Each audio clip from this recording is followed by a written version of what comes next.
علیکم، میں ہوں فیصل محمد اور آپ دیکھ رہے ہیں ہمارا YouTube channel views of Faisal Mohammad. بالآخر صدر مملکت نے آج صبح جاری کر دیا تھا قومی اسمبلی کے اجلاس بلانے کا نوٹیفیکیشن۔ جس طریقے سے ان کو عبرتناک انجام کی دھمکیاں دی گئیں اور جو ان کے ساتھ ایک آرٹیکل 6 وغیرہ اور سارے آپ نے دیکھا جو کچھ صورتحال ہوئی، ان پہ دباؤ دے کر بہرحال انہیں راضی کر لیا گیا۔ گو کہ صدر نے کہا بھی ہے، انہوں نے یہ بھی کہا ہے کہ جو ریکوزیشن بعد بھیجی گئی تھی اس کے الفاظ بھی کچھ مناسب نہیں تھے۔ بہرحال آج وہ انہوں نے جاری کیا اور ساتھ ہی آج قومی اسمبلی کا اجلاس بھی ہوا انتہائی شور شرابے کے اندر، انتہائی بد مذہبی کے دوران، اور عجیب ہی مطلب الفاظ تو نہیں ہے ہمارے پاس جس طریقے سے ایک قومی اسمبلی کا آج اجلاس بلایا حلف برداری سے قبل، اور جو کچھ وہاں پر ہوا، گو کہ دنیا کی کئی اسمبلیز کے اندر ایسے معاملات ہوتے ہیں، لیکن جو کچھ یہاں پر دیکھنے میں آیا وہ کہیں سے بھی نہیں لگتا تھا کہ یہ کوئی پڑھے لکھے لوگ ہیں، یا نہیں لگتا تھا کہ یہ کوئی خاص طور پر اسلامی ملک تو میں نہیں کہوں گا، کیونکہ اسلامی ملک میں تو اس قسم کی چیزیں ویسے بھی نہیں ہوتی، جمہوری بھی کوئی تھی کا مطلب یہ کوئی طریقہ کار نہیں تھا۔ اگر ایک یوں کہیں کہ شاید کو مچھی مارکیٹ یا مچھی بازار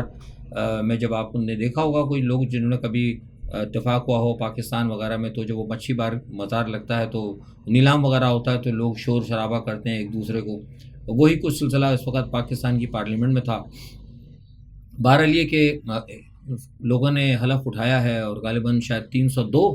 لوگوں نے حلف اٹھایا۔ فگر بھی بڑا خطرناک ہے، اللہ رحم کرے جن لوگوں نے آج اٹھایا ہے 302۔ آپ کو پتہ ہے کون سی دفعہ بنتی ہے، تو بہرحال 302 لوگوں نے حلف اٹھایا ہے۔ مولانا فضل الرحمان صاحب نے بھی حلف تو اٹھا لیا ہے، اور قومی اسمبلی کے ممبر کی حیثیت سے انہوں نے دستخط بھی کیے، لیکن انہوں نے ایک بات بڑے واضح طور پر کہہ دی ہے کہ میں فی الحال جو ہے مطلب کسی بھی کابینہ وغیرہ کا کوئی حصہ نہیں بنوں گا، اور خاص طور پر ANP نے بھی کہہ دیا ہے، عوامی نیشنل پارٹی نے تو خیر واضح طور پہ کہا ہے کہ ہم نہ انتخابات کے اندر مطلب یہ جو ہوگا صدر کا انتخاب ہوگا یا سینٹ کا، ہم کسی معاملے کے اندر کوئی اپنی شرکت نہیں کریں گے۔ وہ یہ کہتے ہیں کہ ہم جو ہے سول سپریمیسی کی بات کرتے ہیں، اور یہ سول سپریمیسی نہیں ہے۔ مولانا فضل الرحمان صاحب نے بھی یہی کہا جو میں نے آپ کو پہلے کہا تھا، جو ہم بھی کہتے رہے کہ آج انہوں نے ذرا کھل کر بات کی ہے۔ انہوں نے کہا کہ جناب یہ تو جو کابینہ ہے یا جو کوئی بھی ہے، یہ ارکان جو بنے ہیں پارلیمنٹ کے اندر، یہ عوامی نمائندے نہیں ہیں، یہ تو اسٹیبلشمنٹ کے نمائندے ہیں۔ بالکل درست کہا، ایگزیکٹلی بالکل صحیح بات ہے، بالکل یہ بات انہوں نے صحیح کہی۔ جو بات صحیح ہوگی اس کی بلا شبہ اس کی تعریف کرنی چاہیے کہ یہ جو پارلیمنٹ بنی ہے یہ عوامی پارلیمنٹ نہیں ہے، اسٹیبلشمنٹ کی پارلیمنٹ ہے۔ اور دوسرے مولانا فضل الرحمان نے ہٹ کر جو ایک بات کی ہے اس میں بڑی سخت انہوں نے باتیں کی ہیں، اور اس نے یہ بات کہی ہے کہ فوج کے جو ہے کردار کے اوپر انہوں نے کہا ہے کہ اب فوج نے کیا کام کیا ہے یا فوج کی کیا کارکردگی رہی ہے، کیا فوج کا کام یہی ہے کہ وہ سیاسی معاملات کے اندر اٹھا پٹک کرے اور اس طریقے سے، اور ان کا کہ اب یہ معاملہ اس طرح ہم نہیں چلنے دیں گے۔ تو یہ جو صورتحال ہے پاکستان کی، جیسے کہ آپ کو یاد ہوگا کہ یہ چینل ہمیشہ آپ کو کہتا رہا ہے کہ انتخابات ہو جائیں جو کچھ بھی ہو جائیں، طریقہ کار غلط ہے۔ وہی جسے کہتے ہیں کہ جب تک آپ اس گلے سڑے نظام کو جب تک آپ نہیں بدلیں گے تو یہ معاملہ کبھی درست نہیں ہوگا، کیونکہ عمران خان صاحب نے جو اس تمام صورتحال کو سمجھ کے اس نظام کو گرانے کی بات کی تھی، اور جبکہ اسٹیبلشمنٹ جو ہے وہ اسی نظام کو چلانا چاہتی ہے، تو اس لیے یہ معاملات جو ہے خراب ہو رہے ہیں، اور یہ خراب تر ہوتے جائیں گے۔ یہ میں آپ سے بار بار کہہ رہا ہوں، یہ چاہے کچھ بھی کر لیں، اب صدر کا بھی انتخاب ہو جائے، سب کچھ کر لیں، آپ ان لوگوں کو راضی بھی کر لیں، مان لیا چلے گا راضی بھی ہو جاتے ہیں۔ ابھی تو MQM بھی راضی نہیں ہے، MQM نے کہہ دیا کہ ہمیں 4 وزارتیں چاہیے، وہ 4 وزارتیں مل نہیں رہی ان کو۔ سندھ کے گورنر پہ بھی معاملہ پھنسا ہوا ہے، انہوں نے کہا کہ ہم کابینہ کے اندر شامل نہیں ہوں گے۔ مطلب یہ تو اندر کی بات ہے، جو لوگ کابینہ میں، جو کابینہ سے باہر ہیں وہ بھی بغاوت پر اترے ہوئے ہیں۔ اچکزئی کا میں نے آپ کو بتا دیا تھا، اچکزئی صاحب نے مزید جو ہے کل ایک بڑے خطرناک انہوں نے بیانات دیے، انہوں نے کہا کہ ہم جو کچھ فوج کر رہی ہے، جو کچھ اسٹیبلشمنٹ اب کر رہی ہے، ہم اس کو اب نہیں برداشت کریں گے، اور انہوں نے کہا کہ اگر یہ معاملہ درست نہیں ہوا تو پھر ہم بھی ہے، مطلب ہم رائٹ ہے کہ پھر آزاد پشتونستان کی بات کریں گے۔ اور یہ ان کا یہ بات کرنا ایسی صورت میں، جبکہ آپ کو پتہ ہے کہ وہاں پر جو پہلے ہی مطلب خیبر پختونخوا کے اندر جو سارے معاملات چل رہے ہیں، ایسی صورت کے اندر اچکزئی کا یہ کہنا اور ساتھ میں ANP کی طرف سے بھی یہ کہنا مولانا فضل الرحمان صاحب کی بھی یہ جو ہے معاملات، مجھے لگ رہا ہے کہ یہ بغاوت جو ہے نا یہ بڑا مسئلہ جو ہے ہماری اسٹیبلشمنٹ کے لیے پیدا کرے گی۔ اور دیکھیے یہاں جو میرا تجزیہ ہے نا اس تمام صورتحال، تو آپ نے کو خبریں ویسے بھی سن لی ہوں گی، لیکن یہ جو تمام صورتحال پہ جو میرا تجزیہ ہے نا، میرا تجزیہ اس پہ یہ ہے کہ اس ساری چیزوں کا ذمہ دار جو ہے نا اسٹیبلشمنٹ خود ہو رہی ہے۔ مجھے نہیں پتا کہ امریکہ کے ساتھ ان کی کیا معاملات ہیں، یہ تو خیر سب کو پتہ ہے کہ پاکستان کی اسٹیبلشمنٹ اور امریکہ کی جو ڈیپ اسٹیٹ ہے ان کے درمیان ایک غیر شرعی نکاح ہے، اور وہ جو نکاح ہوا ہے وہ اسی نکاح کے پس منظر کے اندر سارے معاملات جو کرائے گئے ہیں وہ اسی کے پس منظر میں ہو رہے ہیں۔ لیکن سوال یہ پیدا ہوتا ہے کہ کیا یہ جو غیر شرعی ان کا جو ایک بندھن بنا ہوا ہے، یا غیر سیاسی یا غیر فطری جو ایک بندھن بنا ہے ایک اسلامی ملک کا اور ایک ایسی ریاست کا، عالمی طاقت کا جو کہ مسلمانوں کی دشمن ہے اور عالم اسلام کی سخت دشمن ہے، جس نے مسلمانوں کے خلاف دہشت گردی کے نام کے اوپر سارے مسلم دنیا کے اندر جس نے مسلمانوں کو تاراج کیا، کئی اسلامی مملکت کو تاراج کیا، ان کی ڈیپ اسٹیٹ کے ساتھ ایک اسلامی ریپبلک پاکستان کی اسٹیبلشمنٹ کا جو ہے چولی دامن کا ساتھ جو ہے ویسے ہی بہت سارے سوال اٹھاتا ہے۔ لیکن اس سے قبل تو کسی کو فرصت ہی نہیں ملی تھی اور نہ کبھی کسی نے اس پہ توجہ دی۔ وقتاً فوقتاً ہم تو کہتے رہتے ہیں، لیکن یہ عمران خان صاحب کو کریڈٹ جاتا ہے کہ انہوں نے قوم کو بتایا اور آج لوگ اس کے اوپر بات کرنے لگے۔ تو اب مسئلہ کہنے کا یہ ہے کہ اس میں اب جو کچھ بھی ہو رہا ہے نا، وہ اس میں جو غور طلب بات ہے وہ یہ ہے کہ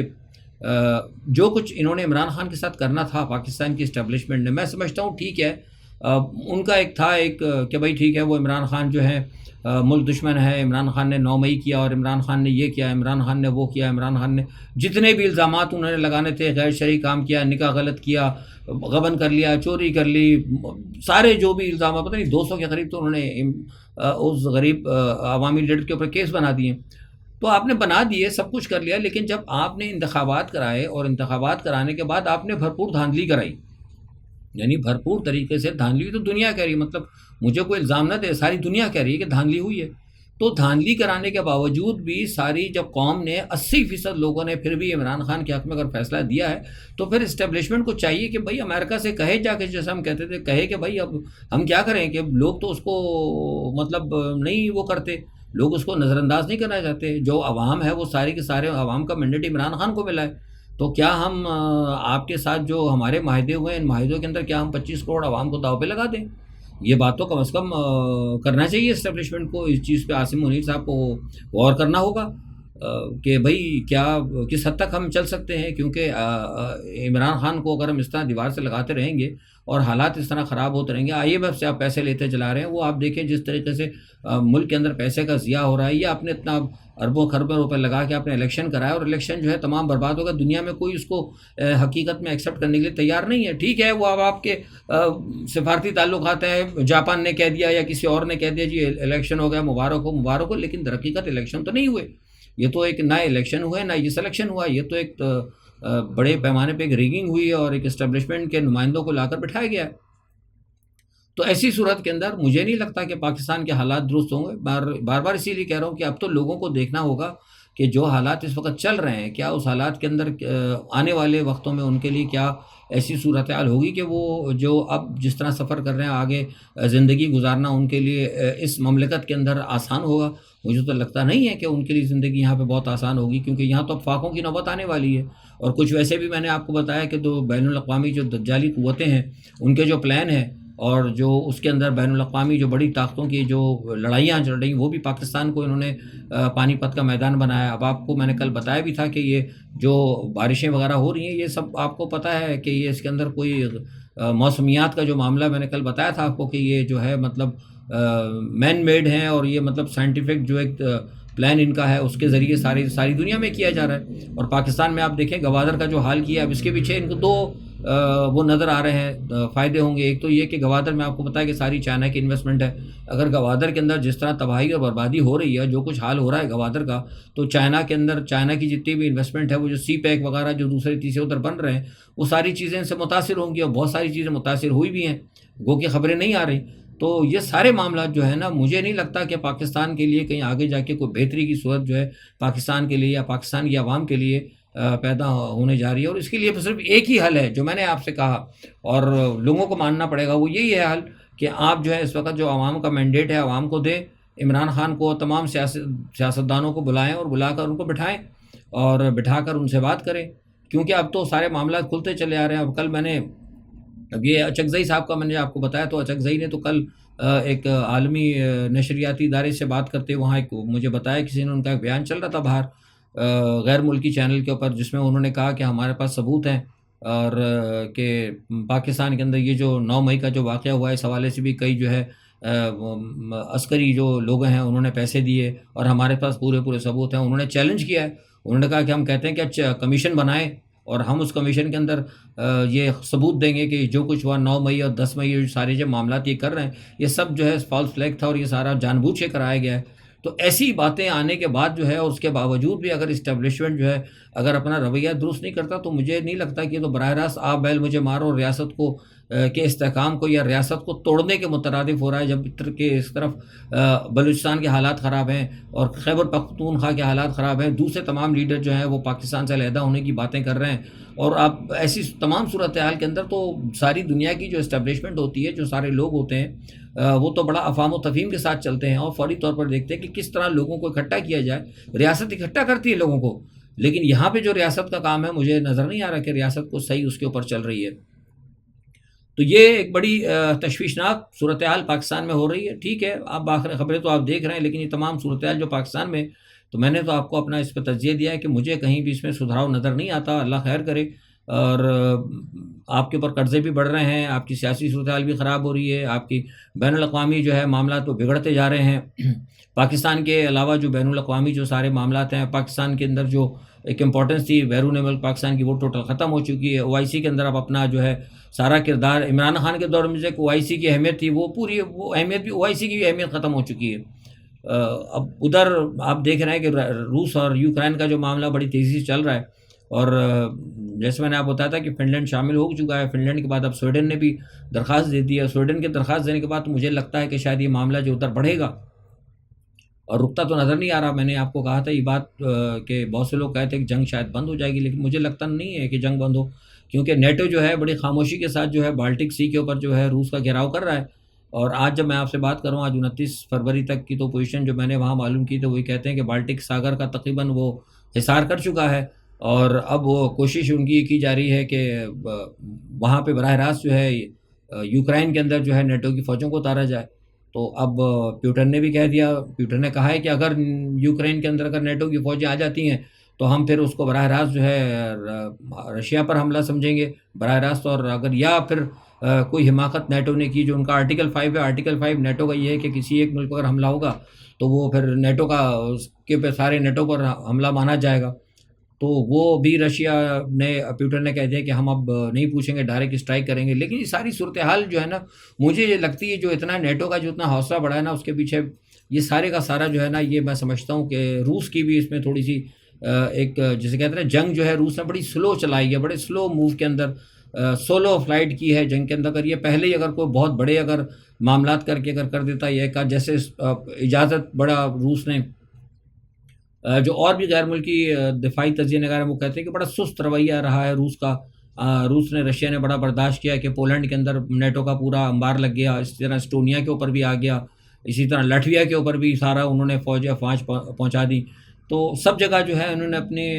جو ہے مضبوط کر لیا ہے۔ گو کہ اگر خدا نہ خواستہ اگر نیوکلیئر وار ہوتی ہے تو نیٹو کا تو اس کے اندر میں سمجھتا ہوں کہ صفایا ہو جائے گا نیٹو کا صفحہ ہستی سے، بلکہ یورپی ممالک بھی نہ صفحہ ہستی سے مٹ سکتے ہیں، کیونکہ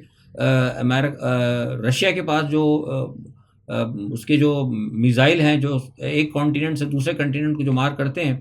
اس کے بارے میں نے کچھ لوگوں سے بات کی۔ بہت ساری چیزیں ایسی ہوتی ہیں ہم بتاتے نہیں ان کی ٹیکنیکل اسپیسیفکیشن، لیکن اس سے یہ بتایا جاتا ہے کہ وہ کہتے ہیں کہ اگر وہ اگر ایک دفعہ رشیا نے اگر چلا دیے تو پھر یہ آپ سمجھیں کہ تیسری عالمی جنگ تو ہوگی، لیکن دنیا یہاں سے یہ کم از کم یورپ اور امریکہ اور برطانیہ جو یہ کم از کم تباہ ہو جائے گا۔ تو ایسی صورتحال کے اندر مجھے نہیں لگتا کہ پاکستان کو کیا کرنا ہوگا۔ اور میں نے آپ کو پہلے ہی بتایا تھا کہ اس وقت جو روس کے جو اتحادی ہیں، جس کے اندر کہ چائنا بھی ہے روس کا اتحادی، اور دوسرے اور ممالک شمالی کوریا بھی ہے، ایران بھی ہے، اگر ایسی صورت کے اندر پاکستان اس گروپ کے ساتھ جاتا تو کم از کم یہاں پہ امریکہ کو اس علاقے میں دباؤ آتا، جس طرح کہ امریکہ کو دباؤ آ رہا ہے۔ امریکہ اس وقت میں نہیں سمجھتا کہ فوجی طور پر کوئی بڑی کوشش کرے گا از خود چائنا کے ساتھ لڑنے کی، کیونکہ آپ نے ادھر دیکھا ہوگا کہ ساؤتھ چائنا سی کے اندر بھی حالات بڑے خراب ہیں، اور ادھر جو ہے ویسے بھی پھنسا ہوا ہے مشرق وسطیٰ کے اندر، کیونکہ اسرائیل کے ساتھ معاملہ چل رہا ہے۔ مشرق وسطیٰ کی جو جنگ ہے، میں نے آپ کو پہلے بتایا کہ اس میں کوئی شک و شبہ نہیں ہے، مشرق وسطیٰ کی جو جنگ ہے نا، وہ اسرائیل اور امریکہ دونوں مل کے لڑ رہے ہیں۔ اب آپ دیکھیں نا، وہ غزہ کے اندر مسلمانوں کو امداد کے لیے بنایا، اور سارے لوگ جب جمع ہو گئے سمندر کے پار ایک ساحل کے اوپر، تو جناب فائرنگ کر کے جناب انہوں نے تمام لوگوں کو شہید کر دیا۔ اور میڈیا یہ کہہ رہا ہے کہ جناب 90 آدمی، میں نے پتہ کیا ہے آزاد رائے سے، تو وہ یہ کہتے ہیں کہ تقریباً 170 سے اوپر شہادتیں ہوئی اور بڑے لوگ زخمی ہوئے۔ تو اب مجھے بتائیے، یہ تو سیدھا سیدھا جو ہے مطلب ایک قسم کا نسل کشی مسلمانوں کی ہے، کہ آپ دھوکے سے لوگوں کو بلا رہے ہیں اور اس کے بعد ان کا قتل عام کر رہے ہیں۔ تو ایسی صورت کے اندر مجھے آپ بتائیے کہ کیسے آپ یہ کہہ سکتے ہیں کہ دنیا کے اندر امن قائم ہوگا، اور جب دنیا کے اندر مسلمانوں کی حالات ہے تو یہ تو نوشتہ دیوار ہے۔ تو ایسی صورت میں پاکستان کو، جو کہ ایک اسلامی ملک ہے، اس کو تو چاہیے تھا کہ اپنے وہ سارے معاملات کو درست کرے۔ حالات اپنے خراب ہیں، جیسے میں نے کہا کہ بارشیں ہونے جا رہی ہیں، موسمی جو سیلف کریٹڈ ہیں وہ معاملات، ابھی کراچی کے اندر بھی بارشیں ہونے والی ہیں، ادھر بلوچستان کے اندر بھی ہوں گی۔ پہلے آپ کچھ کر نہیں سکتے، پیسہ آپ کے پاس ہے نہیں، قرض آپ کے اوپر بے انتہا چڑھا ہوا ہے، پیٹرول کی قیمتیں آپ کی بڑھ چکی ہیں۔ تو ایسی صورت میں جو ہے، یہ مجھے نہیں لگتا کہ پاکستان کو، آپ کچھ بھی کر لیں، پاکستان کو آپ جو ہے جو لوگ کہہ رہے تھے کہ ہم نے بچا لیا پاکستان کو دیوالیہ، اور دیوالیہ ہونے جا رہا ہے پاکستان، پھر میں آپ کو خبر دے رہا ہوں، پاکستان پھر دیوالیہ ہونے جا رہا ہے۔ اگر وہ پہلے ہی دیوالیہ ہو جاتا نا تو وہ زیادہ بہتر تھا، لیکن اب آپ نے جو دیوالیہ کرا ہے اور مزید قرضہ لے کے دیوالیہ کر رہے ہیں۔ تو یہ ساری صورتحال تھی۔ بہرحال دیکھتے ہیں کیا ہوتا ہے۔ یورپ کے اندر اس وقت تھوڑی سی سراسیمگی ہے، کیونکہ کچھ یورپ کے لوگ گو کہ اجازت تو دے دی تھی سویڈن کو انہوں نے، لیکن 1814 تک سے سویڈن نے ابھی تک کوئی جنگ نہیں کی تھی، تو لہٰذا سویڈن امن و امان کے ساتھ تھا۔ مجھے لگتا ہے کہ یہ اگر سویڈن نے اگر کو گڑبڑ کرتا ہے، اگر رشیا کے حوالے سے اگر یہاں پہ نیٹو کی اگر براہ راست فوج آتی اور یہاں اگر تنصیبات ہوئی، تو مجھے لگتا ہے کہ پھر یہ سویڈن کے لیے بھی بڑی تباہی کا باعث ہوگا۔ اور اگر یہاں سے اگر معاملہ شروع ہوا، تو مجھے لگتا ہے کہ روس جو ہے نا، اگر اٹینڈ کرے گا تو سب سے پہلے وہ فن لینڈ کے اوپر کرے گا، اور ساتھ میں پولینڈ اور انگلینڈ کو جو ہے نا وہ نشانہ بنا سکتا ہے، کیونکہ اس کے بارے میں مجھے بتایا گیا کہ یہ 3 بڑے اہداف جو ہے نا رشیا کے موجود ہے۔ اگر یہ 3 بڑے اہداف پہ بھی اگر رشیا اٹیک کرتا ہے، تو اس کا مطلب یہ ہے کہ آدھی دنیا جو ہے نا تباہی کے کنارے پہنچ جائے گی۔ تو یہ بہرحال صورتحال تھی، دیکھیے کیا ہوتا ہے۔ جو بھی صورتحال بنتی، کل اپنا تجزیہ لے کے حاضر ہوں گے۔ آج کے لیے اتنا ہی، اپنا بہت خیال رکھیے گا۔ اللہ حافظ۔